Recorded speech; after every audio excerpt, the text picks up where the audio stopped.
there's one fundamental truth that underpins everything filmmakers do when choosing how to light a scene. For that report, official spokesman declined to speculate just how long it may take to kill off. Humans are afraid of the dark.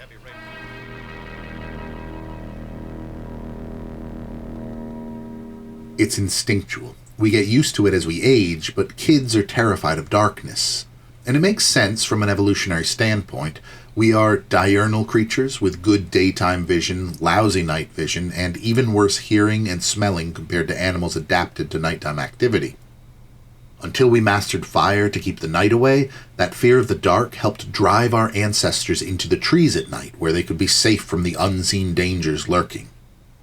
So it's natural that some of that fear stays with us today, and drives our choices when we create art. In essence, it boils down to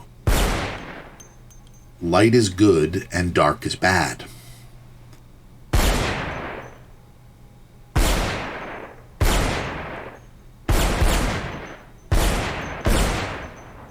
Everything that filmmakers do with light is based on that principle, and filmmakers do a lot with light. When cinematographer John Alton labeled his book Painting with Light, it was a statement about how ideas are expressed in motion pictures. Lighting is perhaps the most crucial element in cinematography, which is in many ways a most crucial element of film. After all, as Harry C. Bach says in the Set Lighting Technician's Handbook, a film without sound is a silent movie. A film without light is radio. Over the past century, a wide array of techniques has been developed to control light and darkness. The brightness, direction, and quality of light are all skillfully manipulated to make the subject come to life in the frame. Before exploring how these choices affect the way we interact with the images on screen, we should take a minute to describe a few important terms for understanding the different lights we might see in a given shot. Clouseau? Yes? Are you wounded? No. Fortunately, I was saved by the darkness. So what we need is more light.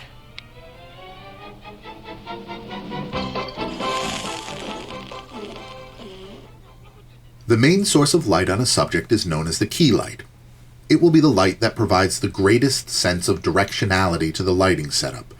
Usually, the key light will be placed a little to the side of the camera and above to minimize the distraction from shadows. Usually being the operative term there, filmmakers can be pretty creative about how they set their lights.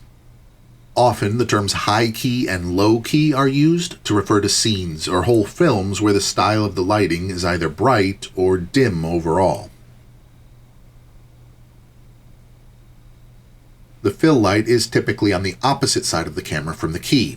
This is the light that fills in the shadows on the other side of an actor's face to balance the lighting setup. Reducing the fill light will introduce more contrast into the shot, resulting in more parts of the frame being in darkness, even when the subject is well illuminated. You'll often hear the term high contrast applied to such lighting setups.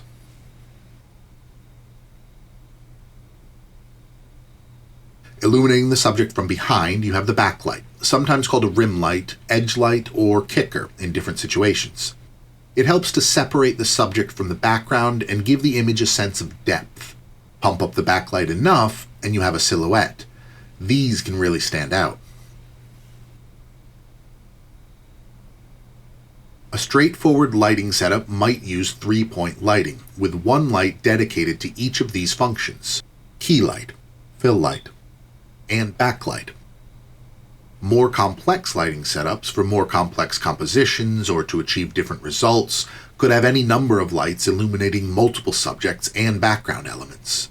Setting up lights is often a process of trial and error that can be one of the most time-consuming elements of a film shoot.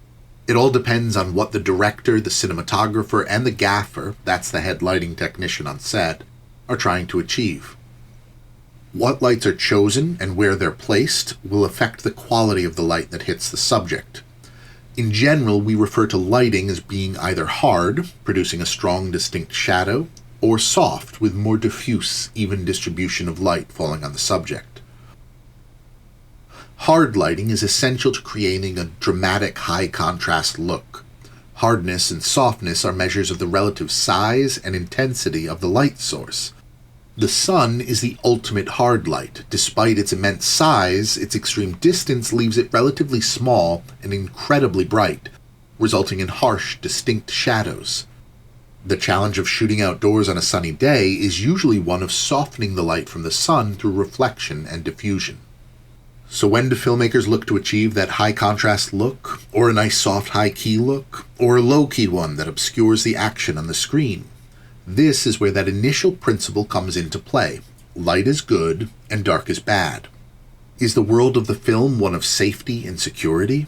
Is it one of mystery and danger? Or is it one where you just aren't sure who or what to trust? Years of playing with light and seeing how audiences respond have given us a visual vocabulary to express these ideas through the lighting of a scene.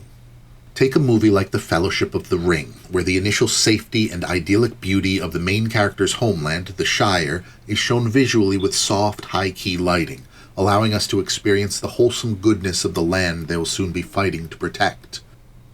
As their journey progresses, that bright lighting gives way to much more low-key, harder lighting. The world outside is quickly shown to be full of shadow, at turns mysterious and dangerous. It's not without beauty. There is a majesty to the depiction of Middle-earth, and the lighting showcases that. But even in those places that offer comfort, the film never returns to the lighting that we see in the Shire. Instead, we find ourselves in darkly lit mines and shadow-dappled forests. By the end of the film, their fellowship is splintered, and the lighting reflects the mix of desperate hope and uncertainty the characters face. I give you the light of Erendir. May it be a light for you in dark places when all other lights go out. We respond to these images on a very primal level, whether we realize it or not. Filmmakers rely on that, sometimes using lighting to reinforce our expectations, sometimes lighting scenes in ways that we wouldn't expect, always pushing us to see the world of their films in a certain light. So next time you're watching and you get a foreboding sense of dread or of wholesome goodness, just look to the lights.